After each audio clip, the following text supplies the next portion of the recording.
আসসালামু আলাইকুম সবাইকে চলে আসছি নতুন আরো একটি ভিডিও নিয়ে। আজকের ভিডিওটা আপনাদের অনেক বেশি উপকার আসবে। দেখতে দেখতে কিন্তু চলে এসেছে ঈদ, আর ঈদ আসলে আমাদের মাথায় সর্বপ্রথম আসে বিরিয়ানি। আর সেই বিরিয়ানিটা যদি খুবই সহজে ঝটপটে তৈরি করা যায় তাহলে কিন্তু আর কথাই থাকে না। আজকের পর্বে আপনাদের সাথে শেয়ার করব ঘরে থাকা মশলা দিয়ে বিরিয়ানি মশলা তৈরি করে ঝটপট চিকেন বিরিয়ানি রেসিপি। আজকের এই চিকেন বিরিয়ানি রেসিপিটা খুবই সহজভাবে শেয়ার করব। আশা করব ফুল ভিডিও জুড়ে আমার সাথেই থাকবেন। বিরিয়ানির মশলা তৈরি করার জন্য আমি এখানে কিছু মশলা নিয়েছি, একটু পরিচয় করিয়ে দিচ্ছি। সাদা গোলমরিচ নিয়ে নিয়েছি 1 টেবিল চামচ পরিমাণ, জয়ফলের অর্ধেকটা জয়ফল আমি এখানে নিয়েছি।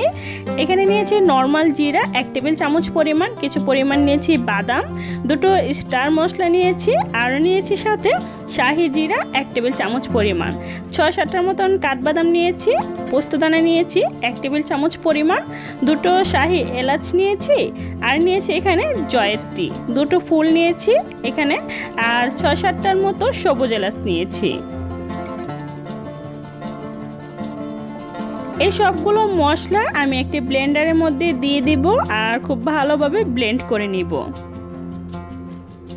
আজকে যতটুকু পরিমাণ রাইস আর চিকেন নিয়েছি ঠিক ততটুকু রাইস চিকেনের জন্য আমার এই মশলাটা প্রয়োজন। তো আমি ঠিক ততটুকুই খুব ভালোভাবে ব্লেন্ড করে নিচ্ছি। আর দেখুন তৈরি হয়ে গেল বিরিয়ানির মশলা। বাসায় থাকা মশলা দিয়ে কিন্তু খুব সহজে বিরিয়ানির মশলাটা তৈরি করা যায়। তো এখন এটা আমি এক সাইড করে রেখে দিচ্ছি। এখানে নিয়েছি চিকেন, আর এই চিকেনগুলো আমি রেগুলার কাট করে কেটে নিয়েছি, তবে একটু বড় করে কেটে নিয়েছি বিরিয়ানি যেহেতু, তো আমি একটু বড় করে এভাবে চিকেনগুলো কেটে নিয়েছি। খুব ভালোভাবে ধুয়ে ক্লিন করে নিয়েছি।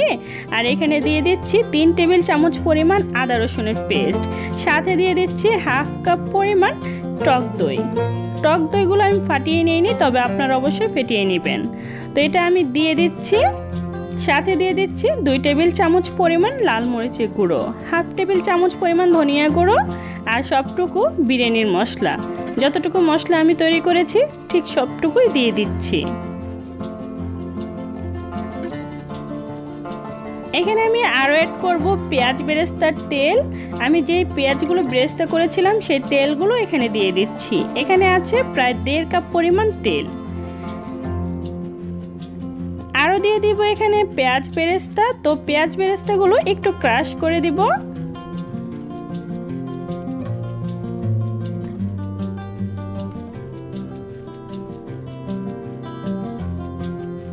এখন স্বাদ মতো লবণ দিয়ে এই চিকেনগুলো খুব ভালোভাবে হাতের সাহায্যে ম্যারিনেট করে নিব। অবশ্যই হাতের সাহায্যে ম্যারিনেট করে নিতে হবে।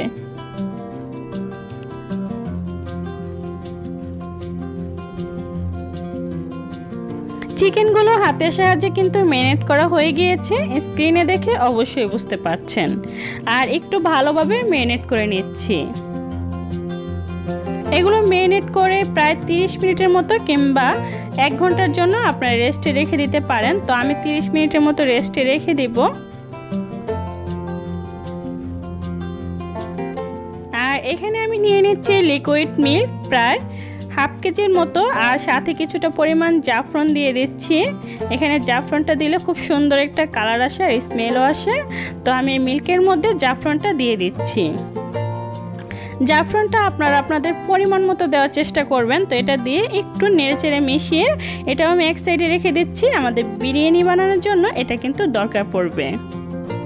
আর এদিকে যেটা করেছি আমি এখানে চিনি গুঁড়া পোলাওর চাল নিয়েছি প্রায় 3 কাপ পরিমাণ।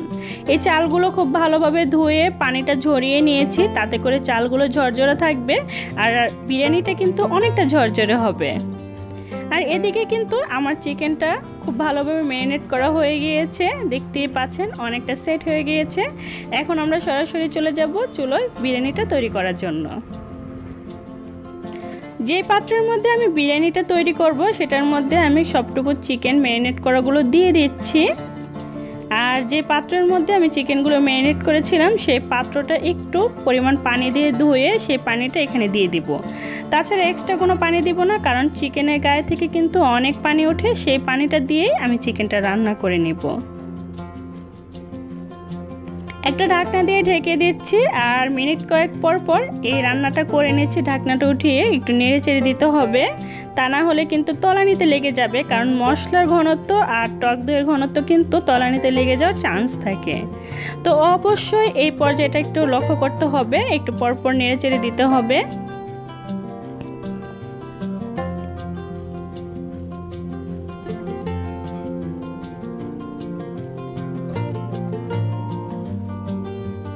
চিকেন হতে কিন্তু অনেক বেশি সময় লাগে না, তার জন্য আমি এখানে কোনো পরিমাণ পানি অ্যাড করিনি। চিকেনের পানি দিয়ে এই চিকেনটা রান্না করে নিচ্ছি।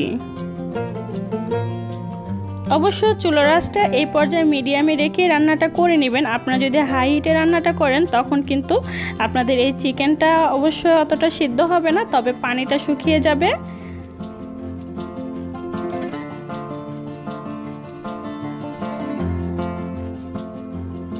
চিকেনটা প্রায় আমি কয়েক মিনিটের মতো রান্না করে নিয়েছি, প্রায় 8-10 মিনিট এই চিকেনটা আমি মিডিয়াম আঁচে রান্না করে নিয়েছি। আর এদিক দিয়ে দেখুন তেলটা কিন্তু অনেকটাই ভেসে উঠেছে। এখন যেটা করব, আমি চিকেনগুলো আলতো হাতে তুলে নেব মশলা থেকে। আমি সবগুলো চিকেন তুলে নিয়েছি আর মশলাটা দেখতেই পাচ্ছেন কতটা তেল ভেসে উঠেছে। এই পর্যায়ে আমি যে রাইসটা আগে থেকে ধুয়ে রেখেছিলাম সেটা দিয়ে দিচ্ছি। এটা দিয়ে আমি খুব ভালোভাবে এই রাইসটা একটু ঝরঝরে করে নিব। অনেকক্ষণ পর্যন্ত রাইসটা যদি এই মশলার সাথে ভেজে নেন তখন কিন্তু আপনাদের এই রাইসটা অনেকটা ঝরঝরে থাকবে, আর বিরিয়ানিটা কিন্তু অনেকটা ঝরঝরে হয়। আমি এই রাইসটা প্রায় 5 থেকে 6 মিনিট পর্যন্ত ফ্রাই করে নিচ্ছি, এই মশলার সাথে একটু ভেজে নিচ্ছি। দেখুন রাইসটা কিন্তু অনেকটা ঝরঝরে হয়ে গিয়েছে এই পর্যায়ে। তো এখন যেটা করব, এখানে আরও কিছুক্ষণ পর্যন্ত নেড়ে চেড়ে নিব, তারপর এখানে আমি পরিমাণ মতো পানি দিয়ে দিব। দেখুন একটু মশলা কিন্তু নেই, আর তেলটাও কিন্তু অনেকটা রাইসের সাথে মিশে গিয়েছে। এই যে জাফরানের যে দুধটা আমি মিশিয়ে রেখেছিলাম সেটা এখানে দিয়ে দিচ্ছি, সাথে আমি এখানে দিয়ে দিচ্ছি আরও 1.5 কাপ পরিমাণ পানি। আপনারা 1 কাপ পরিমাণ চালের সাথে প্রায় 2 কাপ পরিমাণ পানি দেওয়ার চেষ্টা করবেন। তো আমি যেহেতু 3 কাপ পরিমাণ চাল দিয়েছি, তো আমি এখানে 6 কাপ পরিমাণ পানি দিয়ে দিচ্ছি। আপনারা অবশ্যই পানির পরিমাণটা সবসময় একটু দেখে বুঝে শুনে দেওয়ার চেষ্টা করবেন, কারণ পানিটা যদি অনেক সময় বেশি কম হয়ে যায় তখন কিন্তু রাইসটাও একটু বেশি কম হয়ে যায়, তো সেই দিকে একটু লক্ষ্য রাখবেন। এই পর্যায়ে আমি কিছুটা পরিমাণ আস্ত কাঁচামরিচ দিয়ে দিচ্ছি, এতে করে খুব সুন্দর একটা ফ্লেভার আসবে। আর এখানে দিয়ে দিচ্ছি কিছুটা পরিমাণ ঘি, আর চিকেনগুলো উপর থেকে দিয়ে দিচ্ছি। এখন একটু নেড়ে চেড়ে মিশিয়ে নিচ্ছি, আর এটা আমি ঠিক একটি বলক আসা পর্যন্ত খুব ভালোভাবে রান্না করে নেব। যখন একটি বলক চলে আসবে চুলার আঁচটা কমিয়ে দিয়েছি আর একটু নেড়ে চেড়ে নিয়েছিলাম। এই পর্যায়ে কেওড়া জল আর গোলাপ জল দিয়ে দিচ্ছি 1 টেবিল চামচ পরিমাণ করে।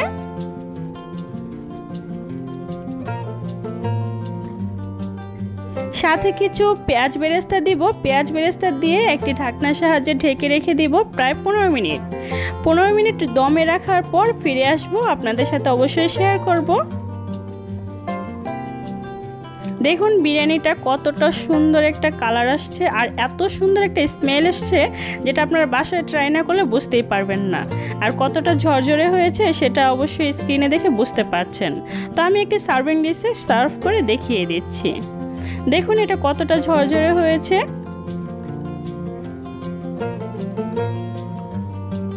দেখলেন তো কত সহজভাবে চিকেন বিরিয়ানি তৈরি করে আপনাদের সাথে শেয়ার করেছি।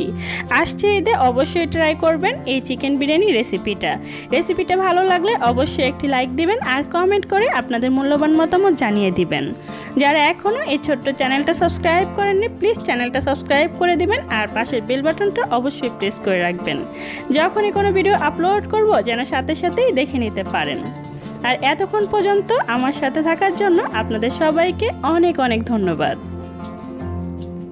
আজকে এই পর্যন্তই, দেখা হবে নেক্সট কোনো ভিডিওতে। ততক্ষণ পর্যন্ত সবাই ভালো থাকবেন, সুস্থ থাকবেন। আল্লাহ হাফেজ।